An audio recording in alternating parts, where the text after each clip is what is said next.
For as long as mankind has fixed his gaze upon the heavens, the age-old question has remained: are we alone in the universe? As our tools for exploring this vast expanse continue to improve, the answer to our question comes more clearly into focus. It's now estimated that for every grain of sand on planet Earth, there is another Earth-like planet capable of sustaining life. So, can we truly be alone?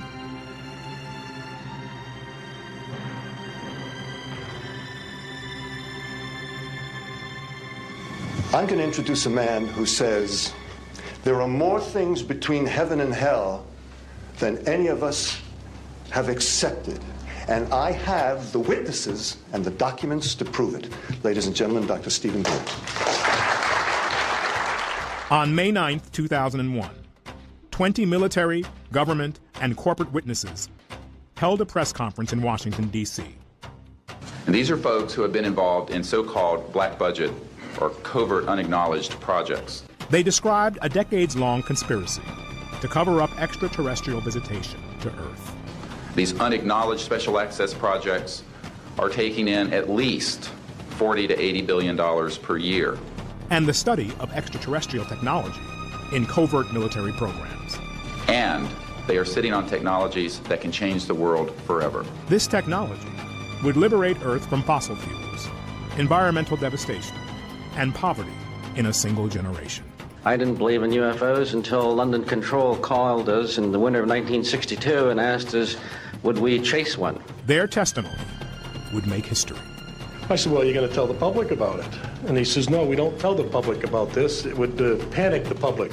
This was the most watched event in the history of the National Press Club.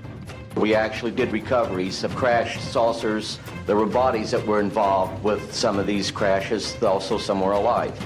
It marks the beginning of the global disclosure movement. These discs were hovering off the floor without any visible means of support. They were referred to as alien reproduction vehicles. 15 years later, Dr. Stephen Greer opened his archives of documents and interviews. This information was refused to the President of the United States by the Director of Central Intelligence, George Bush Sr. They reveal the true story of the secrecy and of disclosure. There is no evidence, I wish to emphasize, that these life forms from elsewhere are hostile towards us. But there is a great deal of evidence that they are concerned with our hostility. This is that story.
The phenomenon of UFOs does exist, and it must be treated seriously.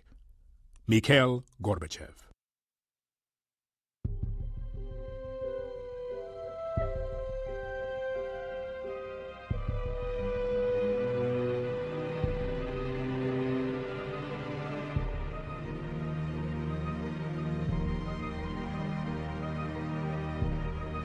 One of my biggest disappointments over the last 25 years is those who lack the courage of their convictions. If 1% of the people who I've talked with, met with, or briefed had that courage, this would have all been fixed long ago.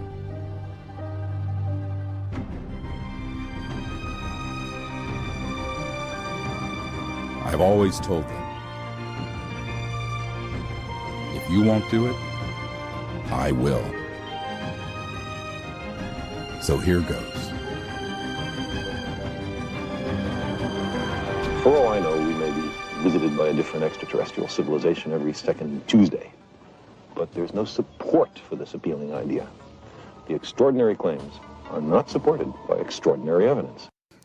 It's always asked, where's the evidence or where's the beef on the UFO issue? In fact, we have so much evidence that Dr. J. Allen Hynek, who was in charge of Project Blue Book for the Air Force, stated that it's an embarrassment of riches. We have so much. I'm Richard Doty. I was assigned as a special agent with the Air Force Office of Special Investigations at Kirtland Air Force Base. I was a counterintelligence officer at the base. During my time there, my first few months there, I was briefed into a special access program involving the U.S. government's investigation and contacts with extraterrestrial, the visitation of these extraterrestrials to Earth. I can assure you that flying saucers, given that they exist, are not constructed by any power on Earth. President Harry S. Truman. And it started out with a crash at Roswell. Headline edition, July 8, 1947.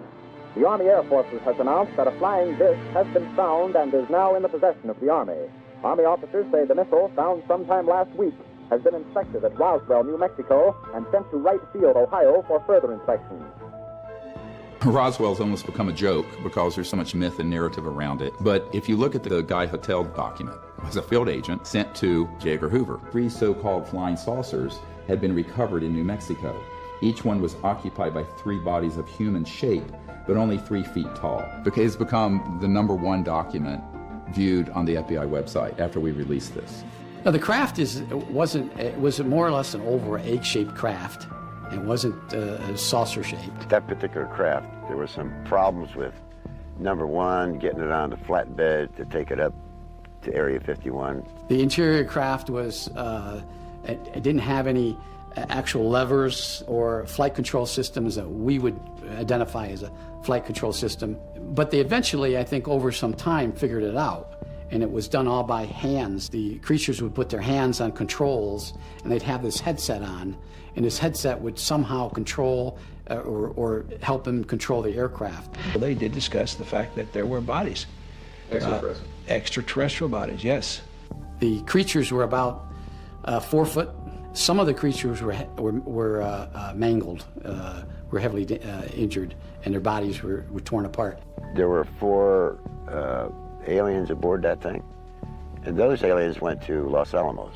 And we were told that the extraterrestrial went to Kirtland Field, Kirtland Air Force Base, and then on to Los Alamos. 2 pathologists said there wasn't anything in the anatomy books, there wasn't anything in what our medical schools.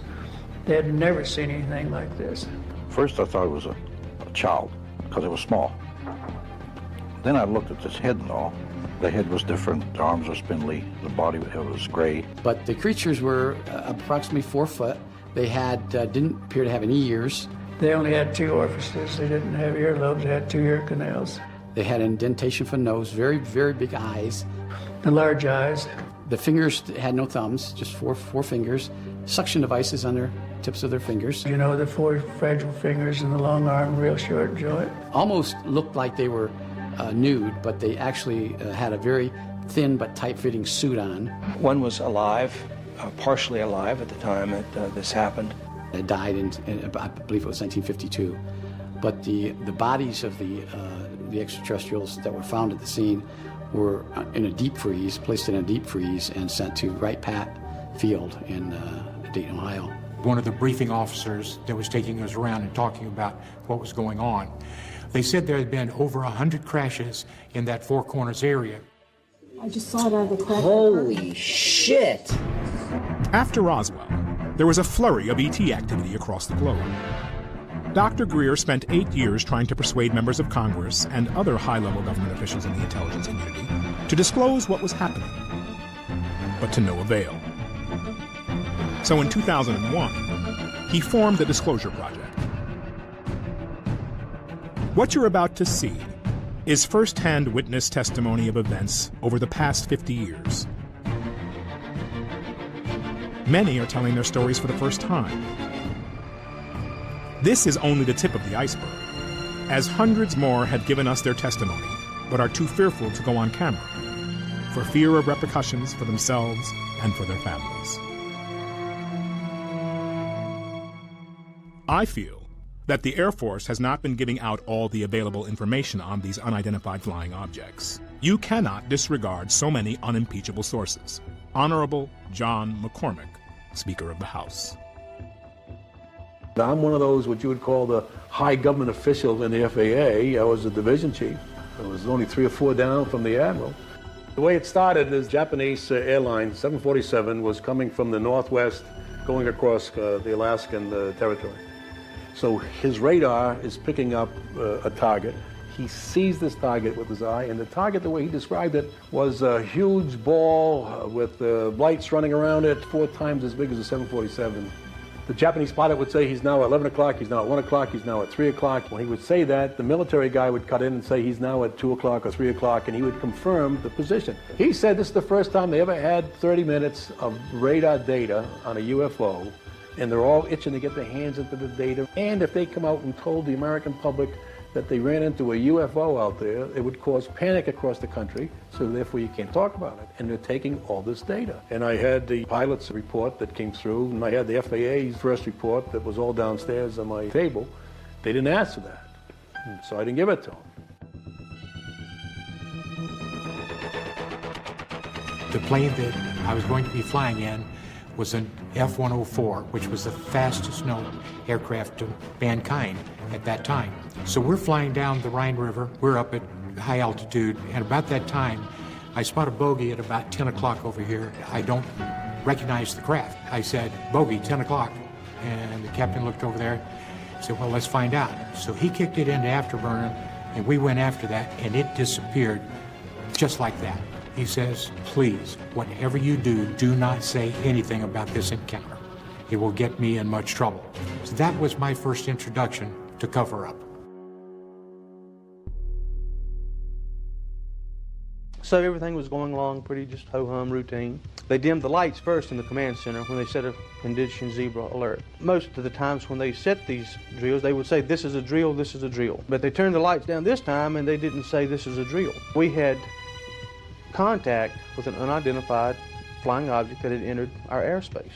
We had it on radar for almost an hour. The order was given by Admiral Train to try and get this object forced down out of the sky, if at all possible, by whatever means possible. What was really driving him nuts was this thing absolutely had complete control of the situation and could just be wherever it wanted to be just in a matter of seconds. 1 minute off the coast of Maine, the next minute it's in Norfolk, headed south towards Florida. And after we found out it wasn't the Russians, they didn't care who it was or where it was from. They wanted it and wanted it bad. At various times I loaded and unloaded nuclear weapons, and I was considered sane, so to speak, and able to handle nuclear weapons. But apparently UFOs are, well, I know that they're well above even nuclear weapons in secrecy.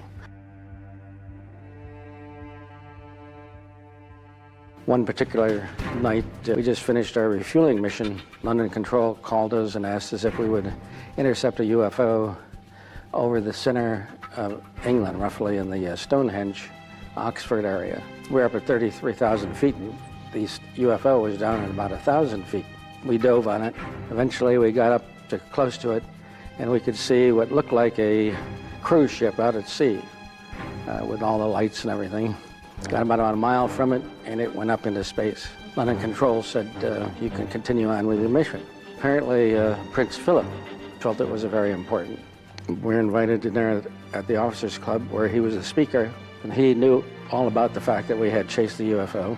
He kind of made me a believer in a sense. I had seen them personally, of course, before that, but when someone of his stature indicates that they're real and probably from another planet, it's very convincing. I believe that these ET vehicles and their crews are visiting this planet from other planets, which obviously are a little more technically advanced than we are here on Earth. Astronaut Gordon Cooper. We should go boldly where man has not gone before. Fly by the comets, visit asteroids, visit the moon of Mars. There's a monolith there, a very unusual structure on this little potato-shaped object that goes around Mars once in 7 hours. When people find out about that, they're going to say, who put that there? Who put that there? Dr. Greer has been around people with top-secret clearance his whole life. His uncle helped to design the original lunar module that put the first men on the moon.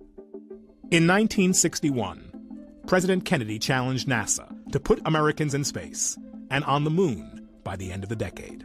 Because that challenge is one that we're willing to accept, one we are unwilling to postpone, and one we intend to win.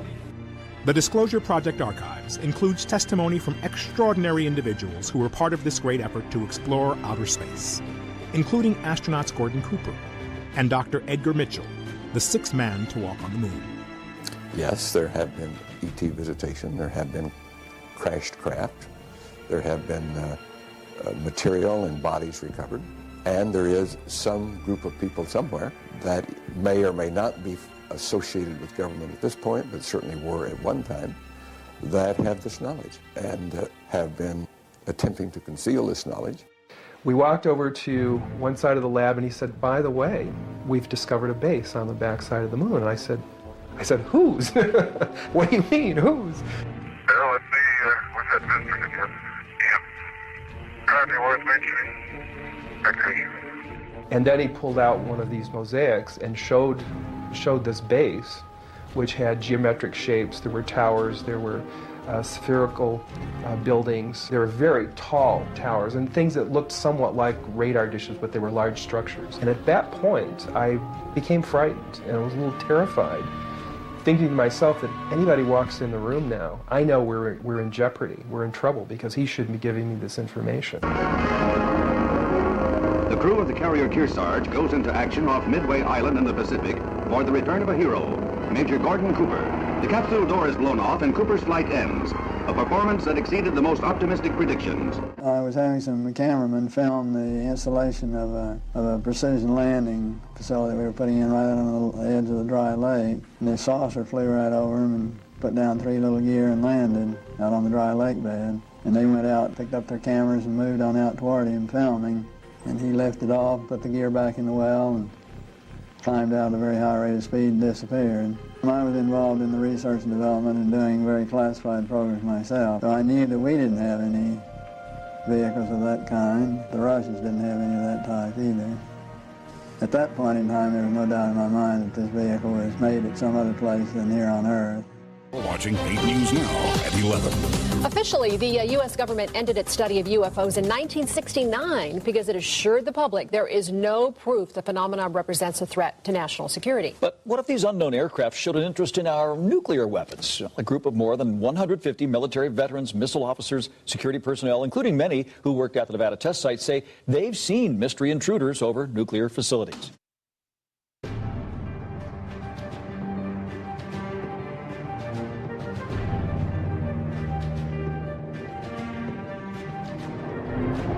In advancing this concept, Vandenberg Air Force Base, California, has become the first aerospace operations center of the Air Force.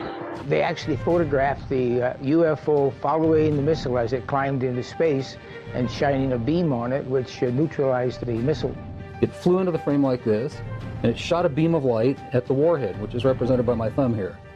So this thing fires a beam of light at the warhead, hits it, and then this thing flies up like this, fires another beam of light, goes around like this, fires another beam of light, goes down like this, fires another beam of light, and then flies out the way it came in. And the warhead tumbles out of outer space.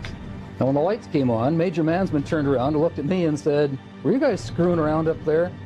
And I said, "No, sir." And he said, "What was that?" And I said, "It looks to me like we got a UFO." The idea of any explosion in space by any Earth government was not acceptable to the extraterrestrials, and that has been demonstrated over and over. How is that demonstrated? By the destruction of any nuclear weapons sent into space. It was early in the morning. I received a call from my topside security guard. He and some of the guards had been observing some strange lights flying around the launch control facility. And I said, "Well, you mean UFO?" I think I used that word. He didn't know what they were, but they were lights that were flying around. I just kind of shook my head and just said, "Well, call me if anything more important than that happens." He calls back, and this time he's very frightened. I can tell by the tone of his voice, he's very shook up, and said, "Sir, there's a glowing red object hovering right outside the front gate." And as I was relating this to him, our missiles started shutting down one by one. The Air Force did an extensive investigation of the entire incident and was not able to come up with a probable cause for the shutdowns. The missiles are not connected to each other. Having a fault at one site would not affect missiles at another location. Assuming that they've always been there, but what caused this great interest in us, this large incursion after 47? And I remember he thought for a moment, he said, "Well, obviously, yes, the atom bomb." A 1.5 stage, 132-ton ballistic device, now fully operational after an evolutionary background of more than 50 years of powered flight. Roswell was not the beginning. It was a turning point. We just dropped 2 bombs on a country. We had a test of that bomb a few months earlier, or a few weeks earlier in New Mexico. This probably was observed by these aliens somewhere, whether they were doing reconnaissance back then or how they ever figured it out. So they came here to observe and try to figure out what the heck was that. At the time of the crash, shortly after the detonation of the first atomic weapons, Roswell was the only nuclear-armed squadron in the world. If you accept the multidimensional theory, it's highly likely that we've done a hell of a lot of damage. In somebody else's world, they might have even done more damage there than we did here. The underlying theme that connects most of the Disclosure Project case files is the fact that these close encounters tend to occur near our nuclear facilities, suggesting that these visitors are deeply concerned with our hostility and the existential threat that we pose to ourselves and others once we learned to split the atom.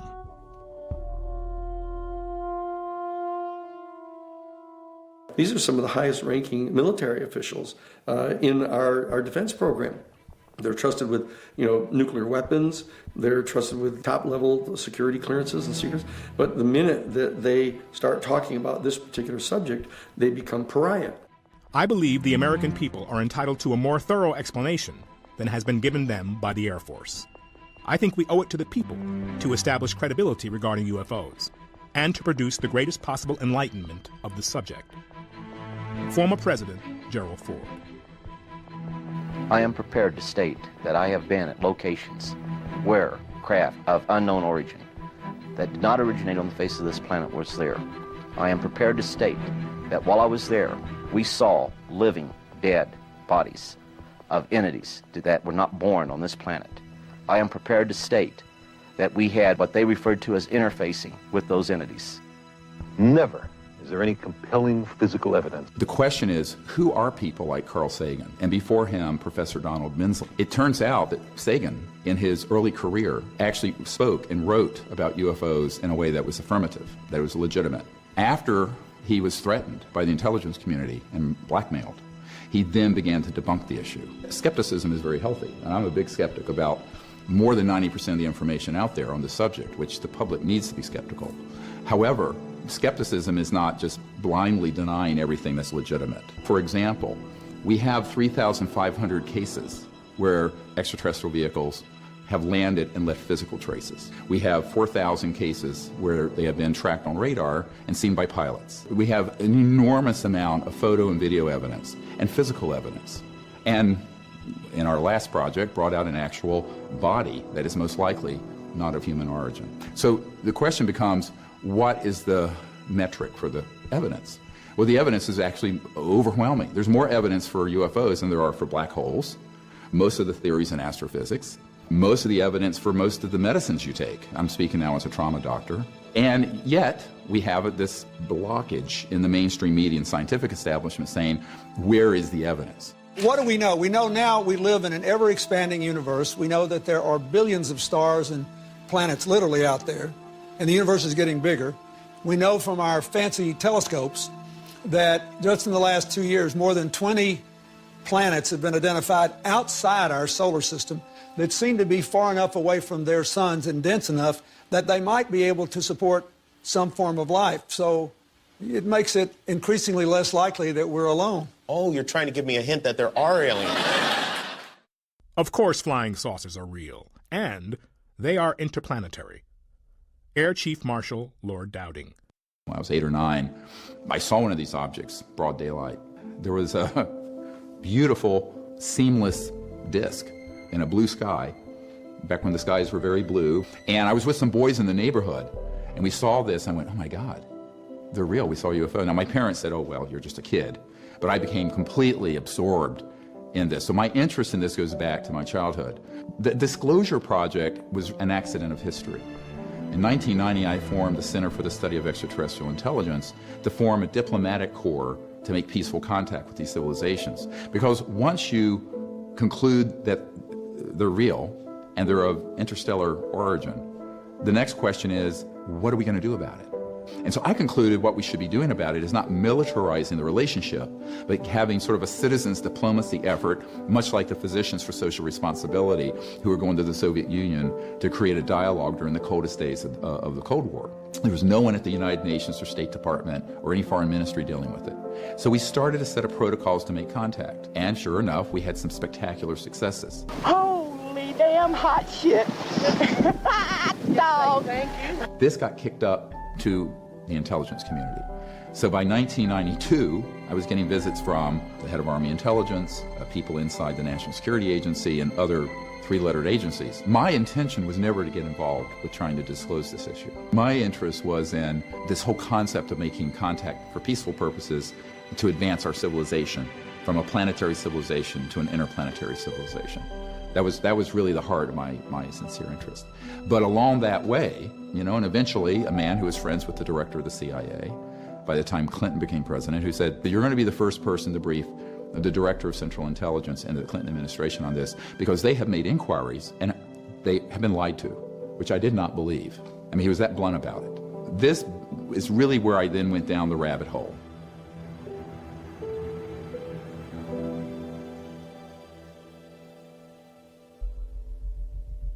So can the government keep a secret this big? One of the biggest weapons in the intelligence community's arsenal is our general belief that the U.S. government couldn't possibly keep a secret this big from the American public. But the existence of the National Reconnaissance Office remained secret for over 30 years. The mere existence of the NSA, jokingly referred to as no such agency, was kept secret until it grew so large that it was quite conspicuous. And those working in the Manhattan Project developing the atom bomb were told that any secrets that they disclose would result in 10 years in prison, or an equivalent of a $100,000 fine. Only when the weapons were used at Hiroshima and Nagasaki did the government disclose what they were. Of all things, to keep secret the fact that there is this bountiful option that we have of reaching out into the stars and being friendly neighbors with other civilizations and sharing information, sharing resources, and sharing knowledge and sharing spiritual insights and values.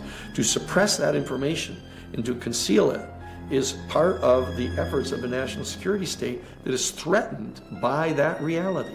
And so that this is one of the ultimate secrets that needs to be exposed. We have indeed been contacted, perhaps even visited, by extraterrestrial beings. And the U.S. government, in collusion with the other national powers of the Earth, is determined to keep this information from the general public.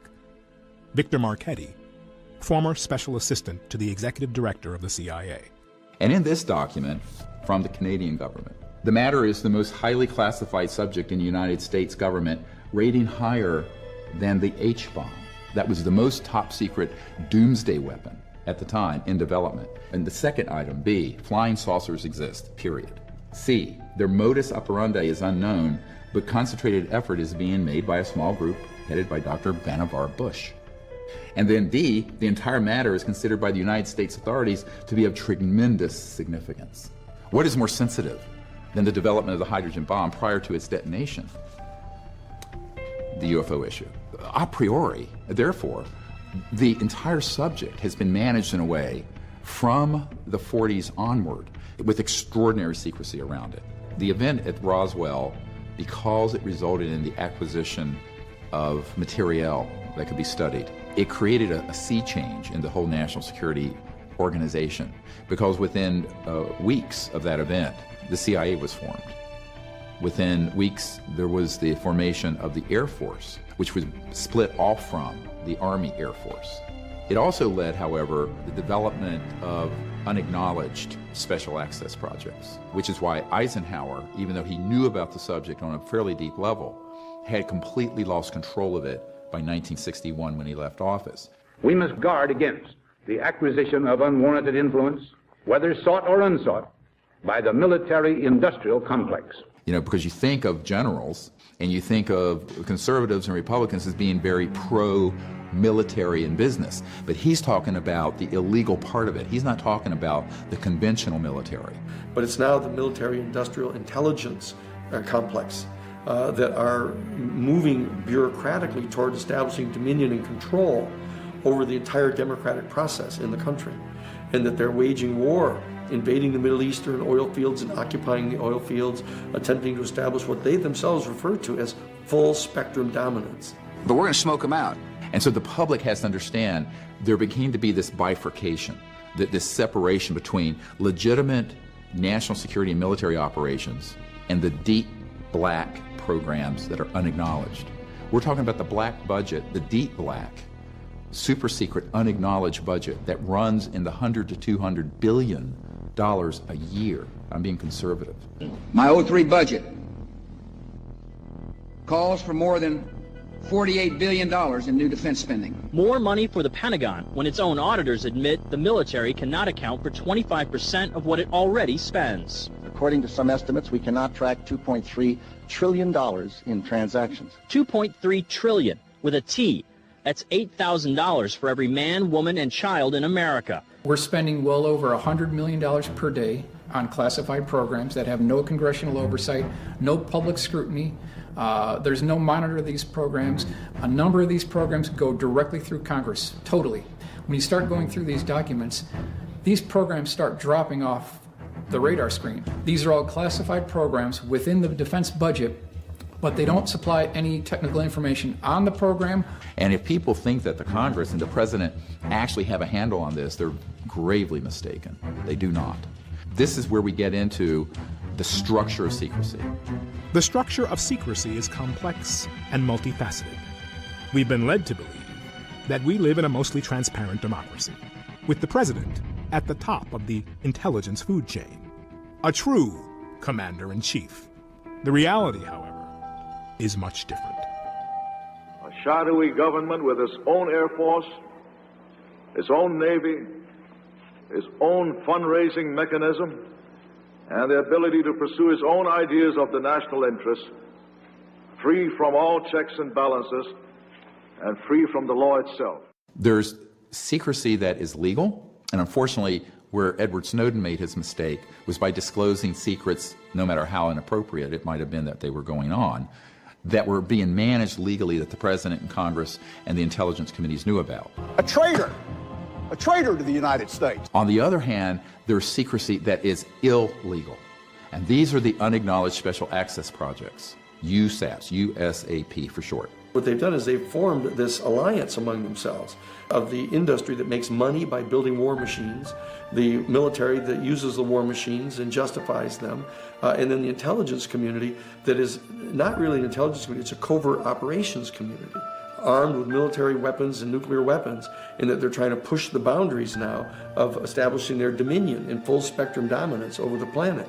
And in this document, first document that's on the briefing for President Obama's brief we put together that we gave to John Podesta, this document lists the compartmented operations out of the Nellis facility, what the public wrongly calls Area 51. I gave this document to the head of intelligence for the Joint Chiefs of Staff, Admiral Tom Wilson. Now this is J2. This is the guy who puts the intelligence briefings together for the Joint Chiefs of Staff of the United States of America. And he got hold of one of these compartments and he said, "Hello, I'm Admiral Tom Wilson. I want to be read into or briefed on this project." They said, "Yes, sir, we know who you are. And you don't have a need to know. You don't have a need to know." The head of intelligence for the Joint Chiefs of Staff.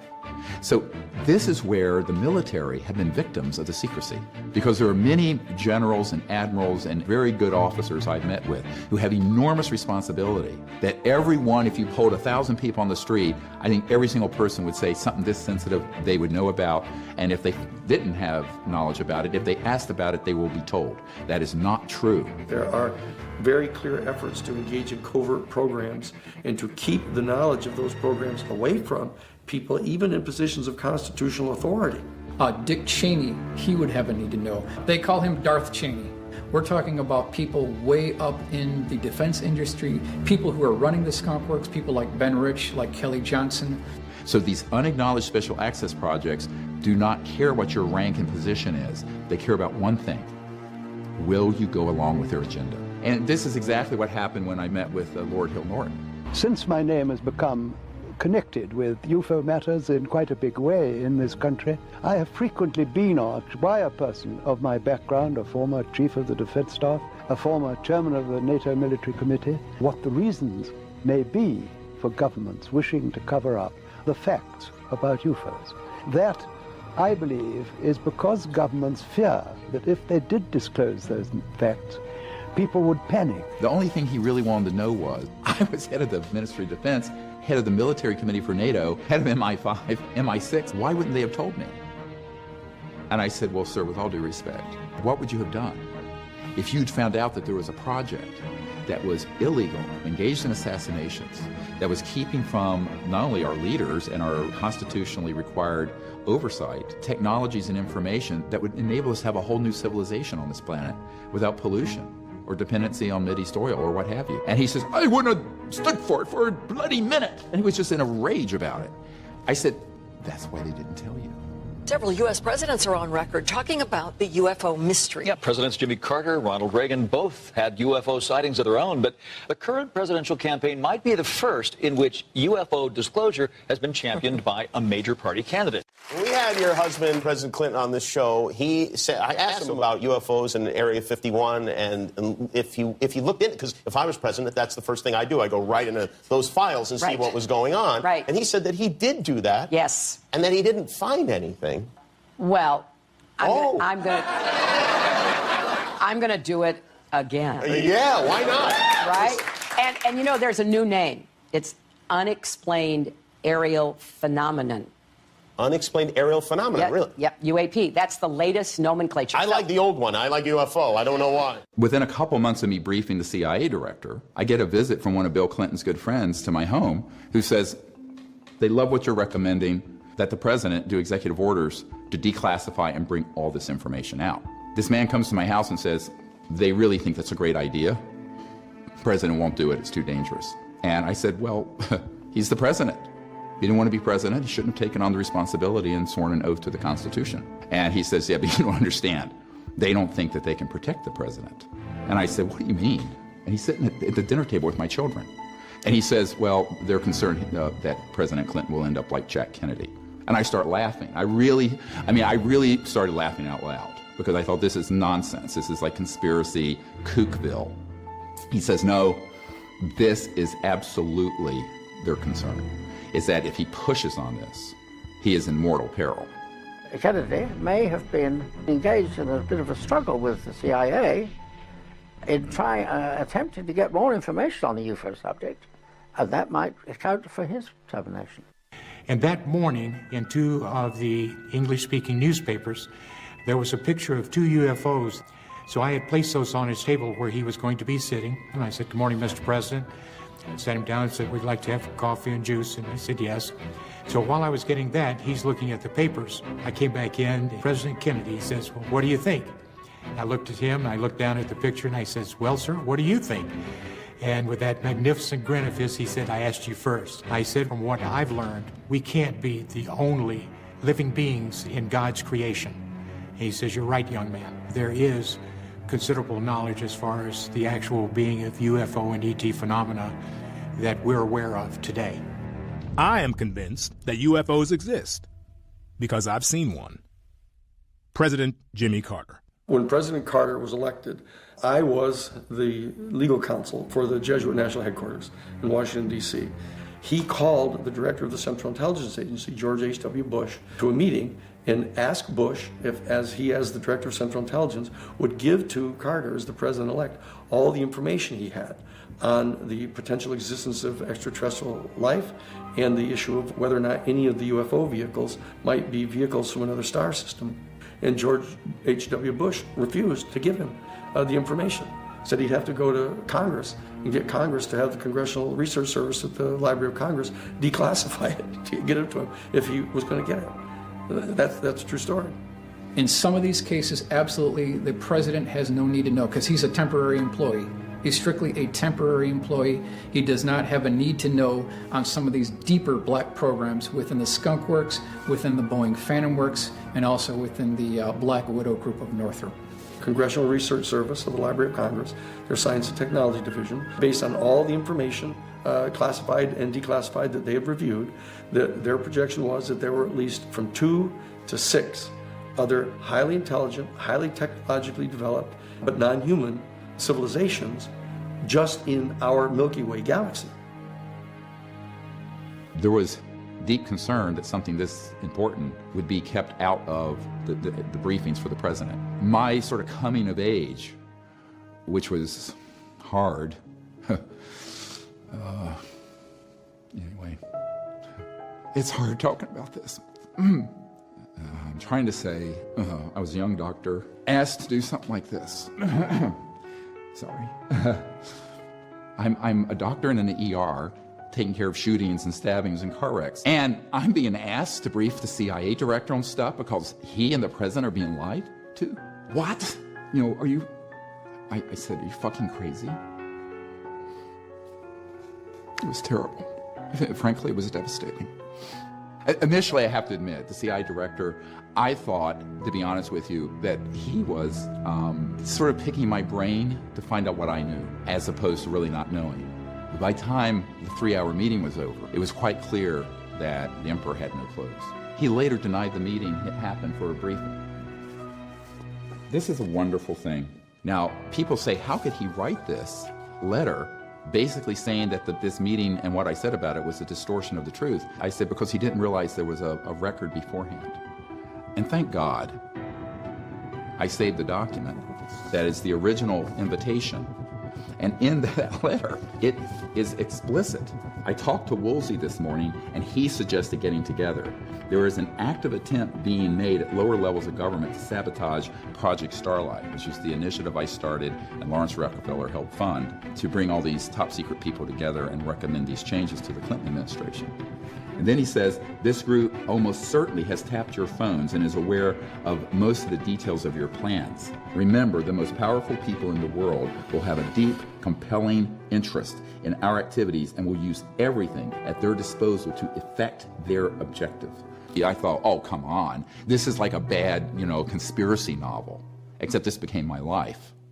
I think I just became the first president to ever publicly mention Area 51. How's that, George? Based upon what Jimmy Carter has said and based upon what Bill Clinton has said, that they were refused this information. I believe that is unconstitutional for them to refuse to give the information to the President of the United States. Many of the Disclosure Project witnesses have had a close encounter with another facet of the structure of secrecy. People who did not agree with this extraordinary secrecy and made trouble for them ended up having horrific things happen. He was talking about being erased. And I said, man, what do you mean, erased? He said, yes. He said, you will be erased. If you tell anyone who is not in this room about this project, this bullet has your name on it, and it will find you. Measures have been taken by agencies to terminate people who appear to be inconvenient or troublesome through knowing too much. I've had a hell of a time after I've told this story, but I continue to tell the story because I think it's important for people to understand that this sort of shit goes on in the government. That the government covers up information that we are entitled to know about as citizens of this country. They'll go after not only you, he said, they'll go after your family. They were like, look, man, we're gonna take you off in a helicopter and just kick your ass out in the jungle, and we're gonna end you and all this. They were never there. This never happened. When I asked them at the time, I said, well, I don't know why you're saying this. I mean, it's if there was something there, and if it's not the stealth bomber, then it's a UFO. And if it's a UFO, why wouldn't you want the people to know? Oh, they get all excited over that. You don't even want to say those words. And there have been dozens and dozens of totally, absolutely important, credible people who've had their careers ruined intentionally by the national security bureaucracy because they tried to come forward and fulfill what they viewed to be their duty to report this to their superiors. 3 o'clock in the morning, 4 o'clock in the morning, midnight, 10 o'clock, people would call and start screaming at me. You're going down, motherfucker! You're going down, motherfucker! And he just said, look, mister, you don't go in and start any rumors and razzles. Nothing happened out here. But who do you tell that you were involved in a UFO incident without them looking at you like you ain't wrapped too tight? One night, somebody blew up my mailbox by putting a big load of skyrockets in it. The mailbox went up in flames. And that night at 1 o'clock in the morning, the phone rang. I picked it up and somebody said, skyrockets in your box at night. Oh, what a beautiful sight, motherfucker. Interestingly, there was a man on my executive committee. He was a very well-known actor and singer named Burl Ives. And Burl Ives, he was a 33rd degree Mason. So all of you people who think that all these secret societies, everyone in it knows everything, they don't know anything. And he said to me, he says, we all know that Marilyn Monroe didn't die of an overdose. Boop, boop-be-doo. He said, do you know why they killed Marilyn? Mr. President, the late Marilyn Monroe.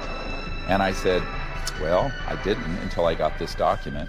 It's a virtual death warrant because she was found a couple days later. 3 August 1962, wiretap of telephone conversations between reporter Dorothy Kilgallen, who was looking into Roswell and other UFO issues, and her close friend Howard Rothberg, from wiretap of telephone conversation of Marilyn Monroe and Attorney General Bobby Kennedy. Rothberg discussed the apparent comeback of the subject with Kilgallen and the breakup with the Kennedys. This is referring to the fact that Marilyn Monroe had been having an affair with not one but both Kennedy brothers, and it was becoming conspicuous, so they broke it off. Rothberg indicated in so many words that she had secrets to tell, no doubt arising from her trysts with the President and the Attorney General.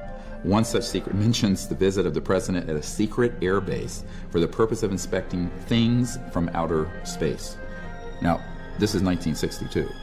Kilgallen said that if the story is true, it would be a terrible embarrassment for Jack and his plans to have NASA put men on the moon. We choose to go to the moon in this decade and do the other things, not because they are easy, but because they are hard. The subject repeatedly called the Attorney General and complained about the way she was being ignored by the President and his brother. The subject threatened to hold a press conference and would tell all. It's a tragic situation because she was an actress. She didn't understand the national security state and the viciousness of those who want to keep these sort of secrets. The aliens won't let it happen. You reveal all their secrets. They exercise strict control over us. Now, you know, there are a lot of people that are going to examine your facial expressions here, every twitch, everything, and say, and of course, so did you look? Did you see? Did you explore? I can't reveal anything. Oh, really? Because President Clinton said he did go right in, and he did check, and there was nothing. Well, you know, that's what we're instructed to say. One of the most powerful elements of the structure of secrecy has to do with the infiltration and control over mainstream media. It's a media of police, a media of police. The whole media is controlled by a few corporations thanks to deregulation by the FCC. You mean Disney, Fox, Westinghouse, and good old GE? They own networks from CBS to CNBC. They can use them to say whatever they please and put down the opinions of anyone who disagrees. We observed firsthand the intelligence community influencing the media when they're trying to cover this story. We have memoranda after memoranda after memoranda citing the psychological warfare and propaganda value of the subject. This is a very important thing for the public to understand. How do you keep something secret? You hide it in plain sight. And I suspect that unless the Defense Department proves us otherwise, that it was probably some form of an alien spacecraft. And I think as a public figure you have to be very careful about what you say, because people can have pretty emotional reactions, and I said my goal wasn't to try to stir the pot. And now I'll ask Officer Stein and his colleagues to escort the accused into the room so that we may all look upon the guilty party. Don't get him too close to me, please. In the alien costume, the governor's chief of staff. Now, this just goes to show that you guys are entirely too serious. So it's there. Everyone, I mean, there's 5% of the U.S. population have seen these objects. But you create an environment where the subject is so pilloried and ridiculed that no respectable scientist or doctor would want to be identified with it. Internal documents from the Defense Department and intelligence agencies explicitly stating that they want to have this campaign of ridiculing and destroying the credibility of completely credible, completely honest eyewitnesses to UFO sightings, and even sightings of extraterrestrial beings on the ground, that they want them discredited. They want their credibility destroyed. If someone comes out and says, I saw a UFO on TV, the only ones that see a UFO in the TV programs are the rednecks out in the country that are going coon hunting or alligator hunting at night. You don't find anybody with any kind of smarts or some professional individual saying, hey, last night, let me tell you what I saw. And this officially was released by the CIA, talking about how they have people embedded in all the major media to change, alter, and affect stories to their benefit. You are fake news. So every news agency, every television, radio station in the Albuquerque, Santa Fe area had our snitches in there. So we knew, and we paid them. We paid them good money. One of the reasons you get the people is you pay them, and that was controversial. That was somewhat controversial. Do you know of national media that have had? Oh, yes, yeah. I'm not going to name them. We now have a relationship with reporters from every underlined major wire service, newspaper, news weekly, and television network in the nation.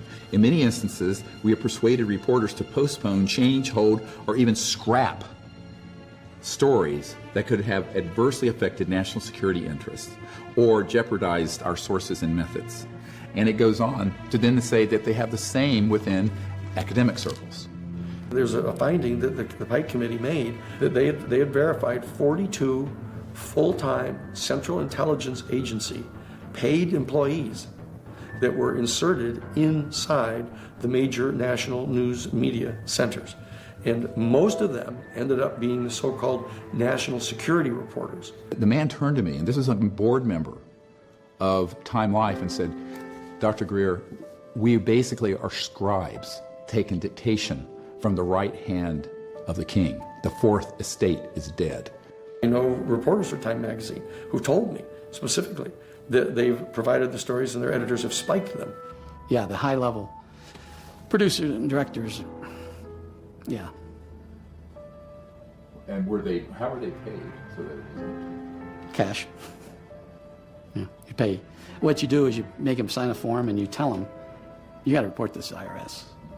But whether they do it or not, you're not going to give your form to IRS. I paid, I better not say. Some of them are large. If you, Ms. McLean, know of any proof about aliens, you can give it to me, and I guarantee you I will get it out. But I am skeptical. Based upon my experience representing NBC and representing the New York Times, I know that they will refuse to publish information, which in my judgment is clearly important information for the public to know. The corruption of the media means that you have then undermined democracy and our basic constitutional protections. Because if you control the information flow through the elite media, and the only place you can get this information is through the tabloids, where they want it, because it's discredited there, or on the internet, where there's so much false information that's mixed in with the real information that you don't know what to make of it, there creates this complete confusion. When you go to a supermarket checkout and you look at the tabloids, what you may be reading there are actual stories of actual events, but when it's portrayed through the tabloids, it gets discredited. And they're ridiculed and their careers are destroyed pursuant to a very specific self-conscious official program. Now this has worked for 50 years. Why would they change it now? This is the technique they've used. It is time for the truth to be brought out. Behind the scenes, high-ranking Air Force officers are soberly concerned about the UFOs. But through official secrecy and ridicule, many citizens are led to believe the unknown flying objects are nonsense. I urge immediate congressional action to reduce the dangers from secrecy about unidentified flying objects. CIA Director Vice Admiral Roscoe Hillenkoetter. And so we're sort of living in a Truman Show here. Everyone thinks we have a free press. We don't. We have a democratic process where all these sort of sensitive issues will be handled legally. We do not. And that we have an uncorrupted scientific establishment, which we do not, and which we will prove. The structure of secrecy extends to the scientific and academic arenas, where a deliberate effort to spread disinformation has been going on for decades. From professional debunkers to CIA-funded committees, our trusted academics and scientists have been complicit in the secrecy. A lot of people see something, and a lot of people see things that are really they can't identify, but that doesn't mean it's quite a leap. I believe that people report seeing things they cannot identify, but after spending 25 years, I've found not a shred of evidence that we have alien visitors in our skies. Look, this would be the greatest discovery in the history of science. NASA would be elated. Of course, they'd go to Congress to get more funding. Why would anybody cover this up? Let's do this other little thought experiment, everybody. Are you going to do this with baking soda and vinegar, Bill? In 1952, Project Blue Book was launched by the U.S. Air Force to allay fears from the public of ET activity and to assure them that they were doing everything in their power to look into this. I am here to discuss the so-called flying saucers.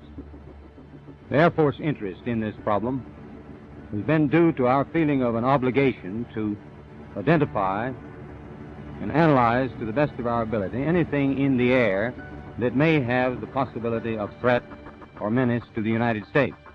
There's been a decision made within the national security state infrastructure to ridicule and dismiss cases that they know positively are cases of genuine sightings of UFOs and extraterrestrial beings. That's perfectly clear. Project Blue Book was headed up by Dr. J. Allen Hynek, a professor of physics and astronomy at Ohio State University. Hynek eventually came clean and said we were there to debunk these cases, not to get to the truth and tell the public. And I know the job they had. They were told not to excite the public. Don't rock the boat. And I saw it in my own eyes happen that whenever a case happened that they could explain, which is quite a few, they made point of that and let that out to the media. Cases that were very difficult to explain, they would jump the handsprings to keep the media away from them. They had a job to do to keep the public from getting excited. However, there have been a certain percentage of this volume of reports that have been made by credible observers of relatively incredible things. It is this group of observations that we now are attempting to resolve. In response to Project Blue Book, an academic committee was formed in 1953 called the Robertson Panel, comprised of some of the most respected physicists and astronomers of the day. The Robertson Panel was tasked with providing a fair and independent academic analysis of the UFO case files. And in this document, it says point blank that the people who are on this committee are answering and working with the CIA, but that can't be disclosed. And these are esteemed scientists in academic university settings. It says point blank, when there's a very strong piece of evidence, we need to set up something so we release a certain type of balloons and film it so that it will look like that, to sort of debunk it. And we need to engage astronomers and amateur astronomers and set up a sighting situation where we show them some evidence and then show them how it's debunked. Fast forward to 1968. The Condon Committee was formed, led by Dr. Edward Condon, a professor of physics at the University of Colorado. Now, ostensibly, this was an objective scientist who was heading up a committee to tell the truth, because I'm a scientist. These guys are scientists second. They're humans first. And it says it cannot be allowed to be known that Dr. Condon et al. Are actually working with the CIA for these psychological warfare and spin factors. I concluded that this was not an objective study.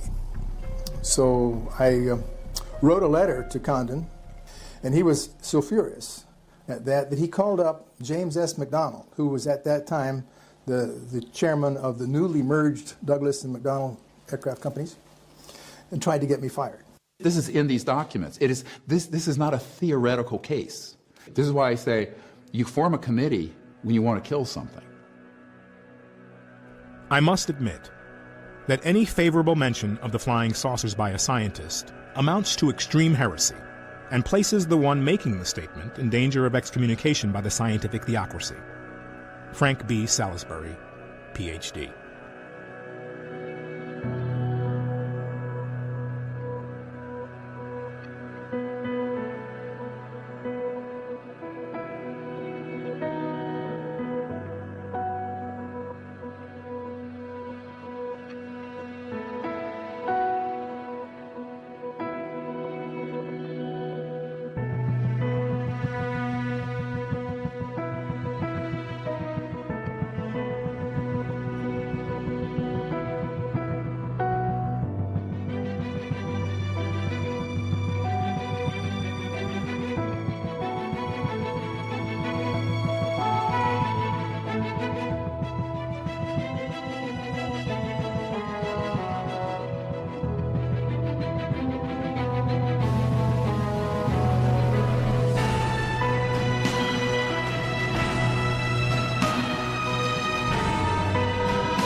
And from the very first meeting I had with the Director of Central Intelligence, I didn't need to convince him that the UFOs were real.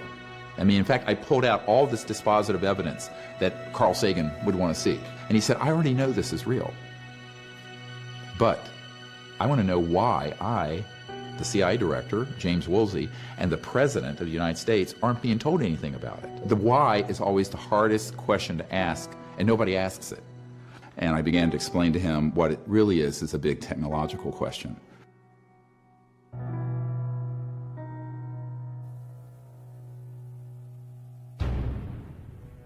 We have lost 100 years of evolution on planet Earth. A true lost century. Huge progress was made in the 1920s, as Nikola Tesla developed energy generation technologies that could power the Earth, drawing endless free energy from the so-called empty space around us. So-called empty space isn't really empty at all. It's actually full of energy. So instead of being like kind of a quiet, empty lake, it's more like the froth at the base of a waterfall or something.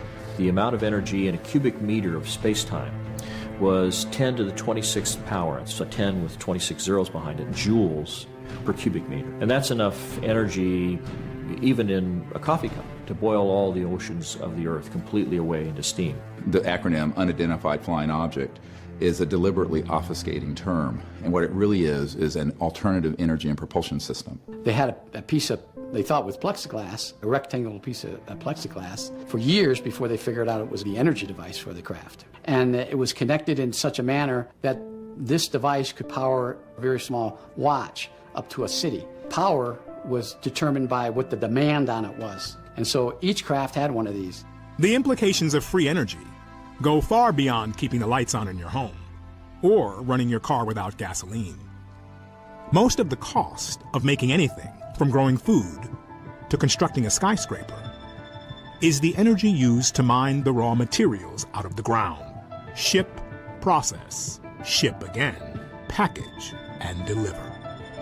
A free energy society in which the cost of manufacturing and agriculture move towards zero would mean endless abundance for everyone on Earth. They already exist. It's not like they even have to be invented.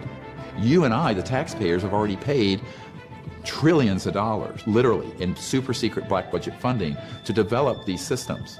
This is the society we could have had a century ago. We could get rid of smog. We could get rid of pollution.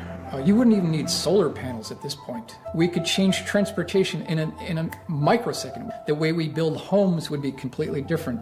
The way we govern our lives would be completely different. And all the literally hundreds of trillions of dollars in assets that are in coal, natural gas, uranium, nuclear power, public utilities, they're all obsolete. Many people would say, well, doesn't that mean the secrecy's been a good thing?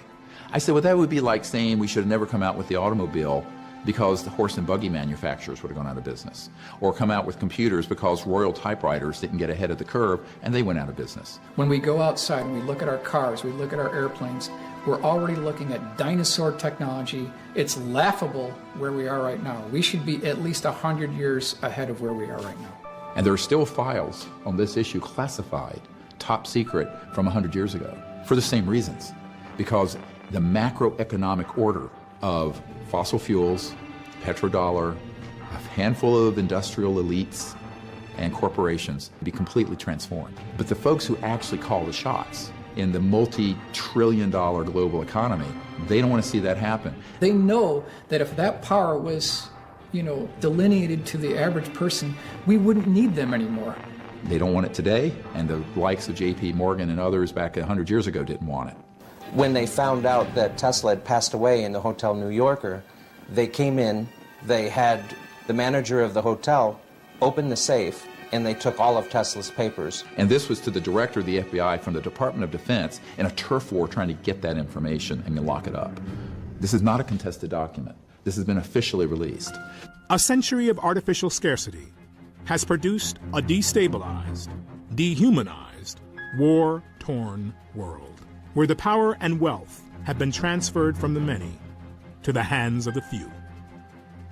If you take that on, you're going to run into the mother of all buzzsaws in terms of the national security state. Some of the breakthroughs in the past have been deliberately suppressed. There are 5,135, I believe it is, patents that have been confiscated under national security seizures. Now, these are just the patents. And this is what happened to a lot of the huge breakthrough technologies like Stan Meyer, who had a car running on water. A local inventor has discovered a way, hear this, to use water to run your car. It's a major breakthrough that will no doubt make motorists happy. And as Ralph Robinson explains, the Pentagon is also showing lots of interest in this project. A lot of people don't realize that Stan Meyer had a toroidal, a donut-shaped object that put out many times more energy than you had to put into it because it was tapping into this 0-point quantum vacuum energy field. That had a national security order on it before he even got it to patent. It was seized and shut down. What we really had was a threat to the scientific establishment. I view this as the greatest strategic threat to survival of the United States and, in fact, of civilization itself. Who's going to stop this from happening? The president doesn't know it's occurring. The Congress oversight committees have no idea what's going on. And you have these people who are in the deep national security state who basically do what they want. The problem is most of these inventors think that the world's going to beat a path to their door. Unfortunately, Murder Incorporated beats a path to their door first. But free energy technology was only one half of the equation when it came to advanced extraterrestrial technology. Early research into anti-gravity technology gained momentum in the 1940s, as Adolf Hitler poured tremendous resources into developing his secret weapon, the so-called flying bell. Once we acquired these technologies, they were augmented with the study of retrieved extraterrestrial craft, and we created our own fleet of so-called alien reproduction vehicles.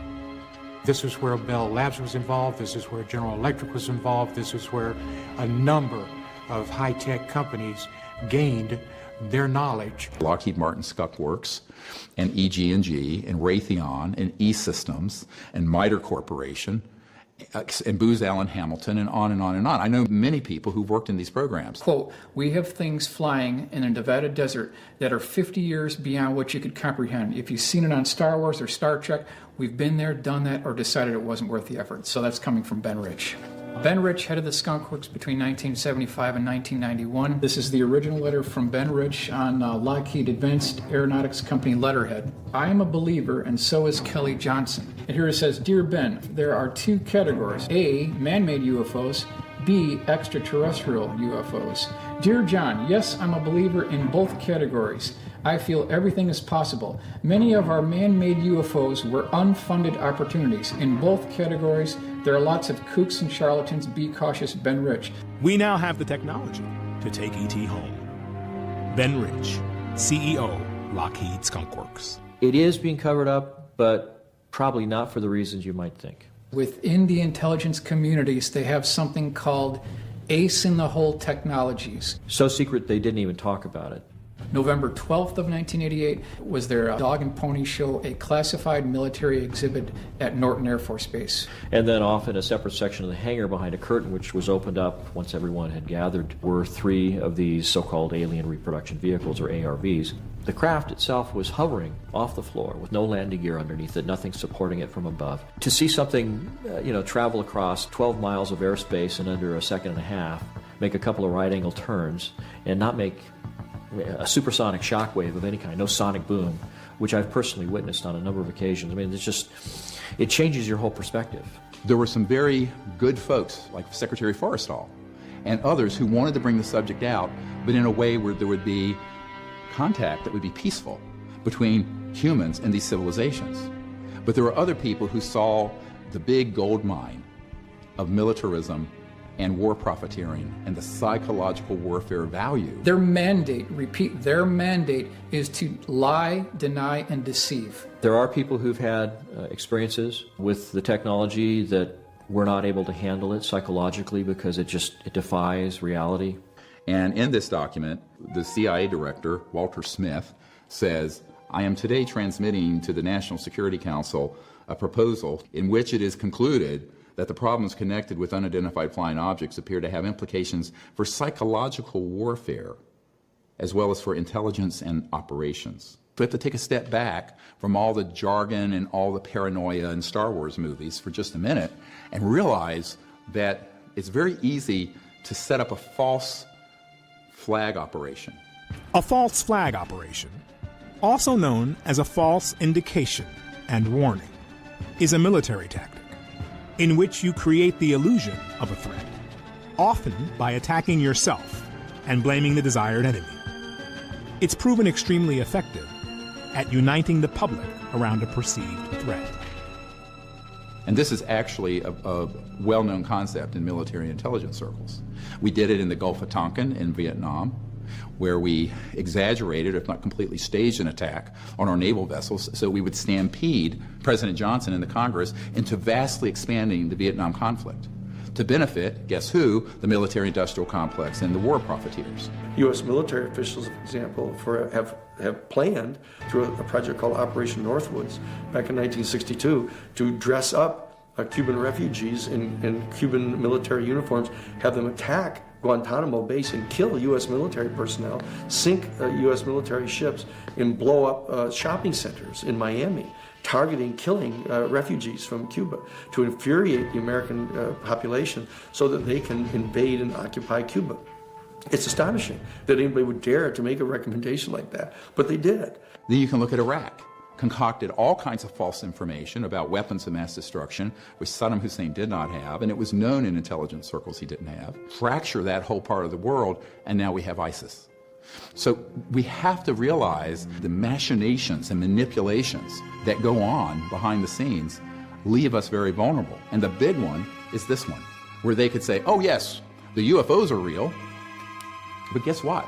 They're a threat, and we need to unite the world, like Will Smith said in the original Independence Day. Something you want to add to this briefing, Captain Hiller? No, sir. Just a little anxious to get up there and whoop ET's ass, that's all. Efforts on the part of a certain element within the kind of ruling structures of our planet to try to utilize the discovery of extraterrestrial intelligence as an ultimate threat, the ultimate other bad guys, to justify the national security state dream of locking down and putting under complete control of an authoritarian ruling class the control of the planet and the resources. The nations of the world will have to unite, For the next war will be an interplanetary war. The nations of the Earth must someday make a common front against attack by people from other planets. General Douglas MacArthur. Can you realize that that you and I, that all of us, have actually begun the exploration of another world? We have taken the first historic step into our solar system. I am Wernher von Braun. Wernher von Braun was one of the top scientists brought to the U.S. from Germany after World War II as part of Operation Paperclip. He invented the V-2 rocket for Adolf Hitler and became the chief architect of the Saturn V rocket for NASA's Apollo moon missions. In his deathbed confession, von Braun warned of a plot to pull off the ultimate false flag using back-engineered alien reproduction vehicles to stage an invasion from outer space. When von Braun was dying in front of me, the very first day that I met him, he had tubes draining out of his side. And he was tapping on the desk telling me, "You will come to Fairchild." I was a school teacher. "You will come to Fairchild and you will be responsible for keeping weapons out of space." The strategy that Wernher von Braun taught me was that first the Russians were the enemy against whom we're going to build space-based weapons. Then terrorists would be identified. Then we were going to identify third world country crazies. The last card is the alien card, and all of it, he said, is a lie. A lie. Have you been exposed, or did you come across in your career and your network the false INW or the deceptive indication and warnings projects related to this? Yes. And what did you find out about those? That's pretty hush. I don't think I should talk about that. Yeah. I mean, that's when I briefed the head of the Defense Intelligence Agency, that was the main subject. That is, that's very sensitive. Yeah, it's very sensitive. Yeah. I occasionally think how quickly our differences worldwide would vanish if we were facing an alien threat from outside this world. Well, the only problem with that is that if you look at the technologies that permit for interplanetary and interstellar travel, it's 1,000 times more developed than a hydrogen bomb, which, if we were to have a massive exchange of nuclear weapons, would leave most of all life on Earth extinguished. Therefore, how could we possibly have armed conflict with another planetary system for more than a nanosecond and survive it? They know that we couldn't. But it's a way of manipulating the public through demagoguery of fear, jingoism, false nationalism, and creating a boogeyman out in space. Were you surprised when your daughter enlisted? Not at all. She's a born leader. I know I've been taking orders from her since she was 5 years old. So you don't worry about her? Of course I worry about her. I fought in the war in '96. I know what those things are capable of. But I know what my daughter is capable of. And I know this planet is safer because she's defending it.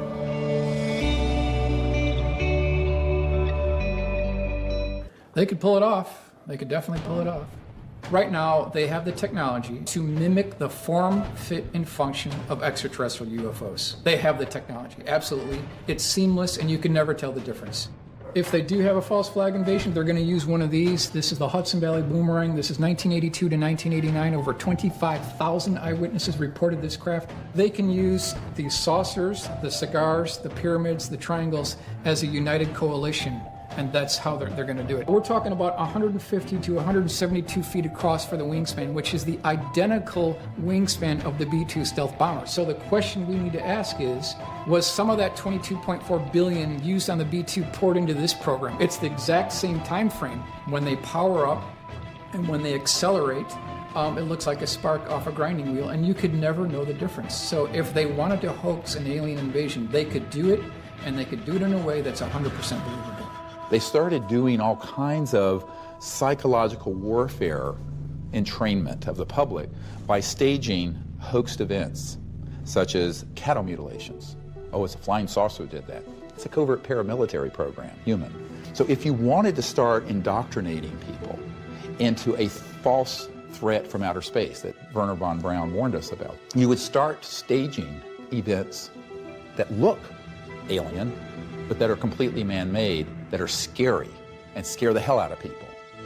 UFO encounters are categorized into 4 groups. Close encounters of the 4th kind include people who claim to have been abducted by extraterrestrials. If you had a close encounter of the 4th kind and you are back, we're anxious to hear from you. Inner stage left, you got these sort of anti-gravity devices with creatures that look like ETs that are actually man-made robotic systems. They're called programmed life forms.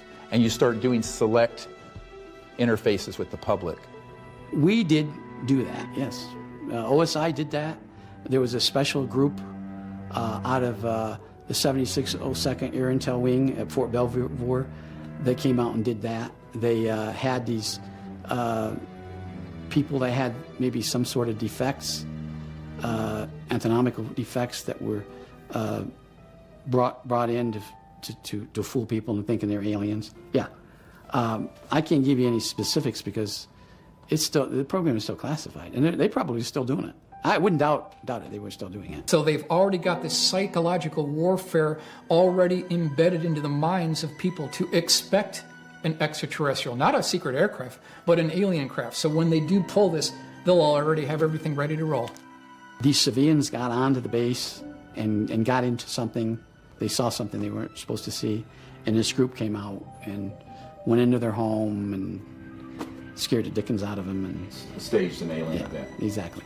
The government will use the extraterrestrial phenomenon to cover their own deep black programs, and so that's the fight that we're up against here. And then it makes it out through the movie industry and the UFO lore and the internet and what have you, and it starts creating this specter of a threat.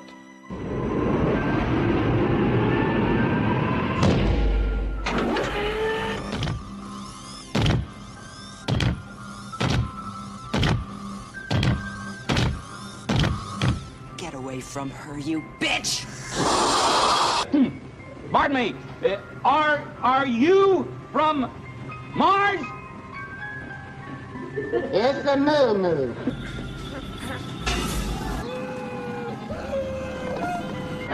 Nicht Deutsch? It's a moo-moo.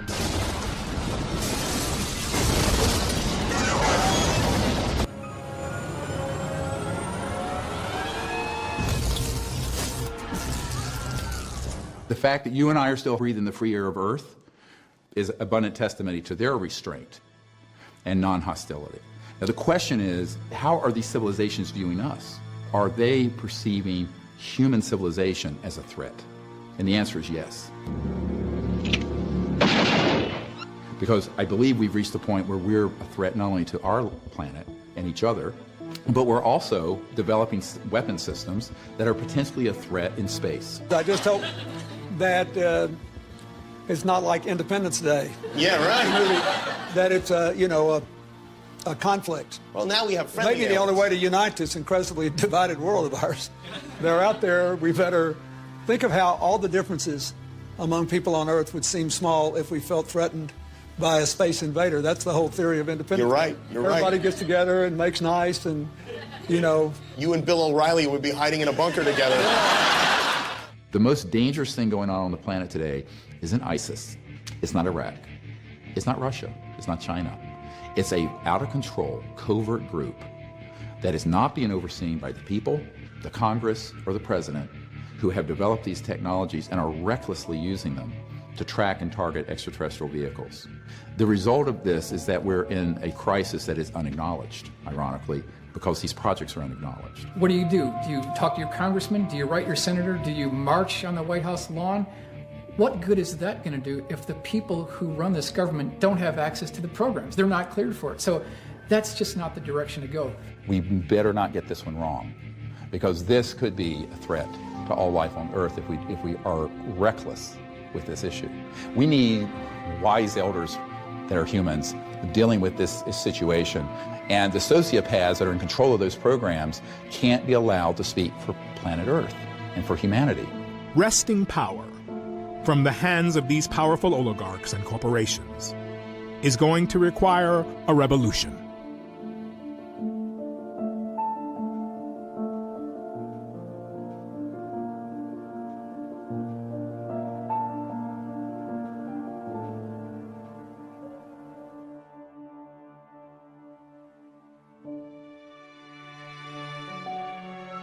One of the more hopeful events that happened over the last decade was what I call the French Initiative.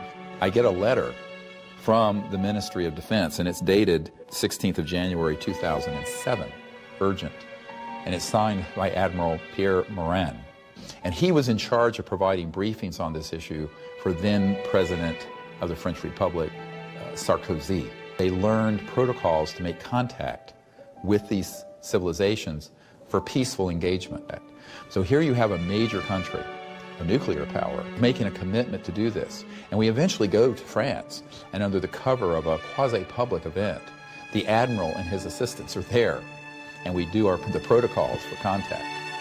And they track ET craft coming overhead at 200,000 kilometers an hour. But what it shows is that governments around the world can actually do a lot, if they wanted to break the mold of secrecy and do something helpful. And this is the proof that that's happened with a major country. This is arguably the most important UFO document in history. The irony of it is I couldn't disclose it for quite a while until that president, Sarkozy, was out of office and these folks were not in harm's way. There was an invitation extended from the Vatican to some 40 world scientists to come to Castel Gandolfo outside of Rome, where the Pontifical Observatory is. And they spent a week briefing the highest level members of the Vatican. They came out with an official press statement. Extraterrestrial life is going to be discovered much sooner than anybody had previously expected. And for this reason, the time has now arrived for the beginning of a very serious discussion about the philosophical and theological questions that are posed to our human family by the discovery of extraterrestrial life. There are civilizations that we need to communicate with. And I think we've reached that point in our evolution as a human race that we need to recognize that. And the thing that disturbs me is that the U.S. is going to be a third world nation in that field if we're not careful, by having all of this secrecy and refusing to set up any kind of diplomatic protocols as I know that you have called for and I believe in very strongly. The biggest event in the history of humankind is the discovery that we are not alone, that there are other living entities, intelligent entities, in this universe or other universes, and that we aren't here alone. That's a huge, enormous discovery.